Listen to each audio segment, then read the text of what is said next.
السلام علیکم دوستو۔ منکر غوث اعظم ولی اللہ نہیں ہو سکتا۔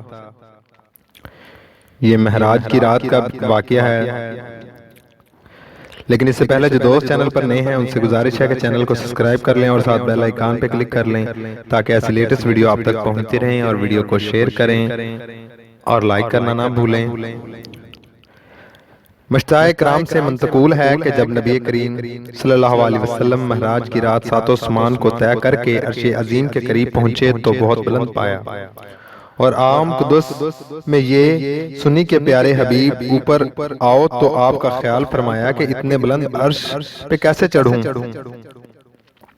تو فوراً ایک خوبصورت نوجوان حاضر ہوا اور آپ کی ذات اقدس میں مناسب ادب بجا لا کر بیٹھ گیا۔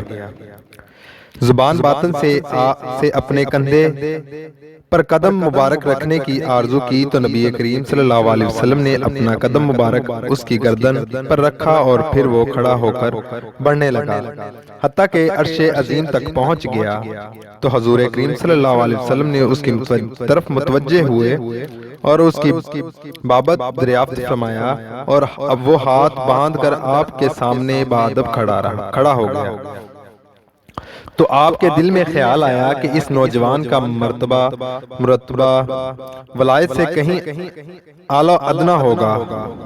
نبی کریم صلی اللہ علیہ وسلم نے اللہ تعالیٰ کی طرف سے آواز سنی، ارشاد باری تعالیٰ ہوا، اے میرے پیارے حبیب، یہ تیرا بیٹا ہے، تیری آنکھ کی ٹھنڈک ہے، اس کا نام عبد القادر ہے، اور یہ اہل بدعات اور ملحدود کی کثرت کے وقت تیرے دین مبین کو زندہ کرے گا۔ اس کا خطاب محی الدین ہوگا۔ یہ بات سن کر نبی کریم صلی اللہ علیہ وسلم نے خوش ہو کر آپ کے لیے بہت زیادہ دعائیں فرمائیں۔ اے میری آنکھ کے نور اور میرے اہل بیت کی ضیاء، جیسے میرا قدم تیری گردن پر ہے ویسے ہی تیرا قدم تمام اولیاء کی گردن پر ہوگا۔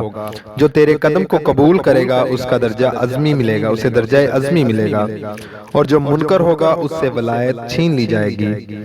جو شخص حضور غوث اعظم کی غوثیت کبری سے منکر ہوگا اس سے ولایت کی بو تک بھی نہیں آئے گی۔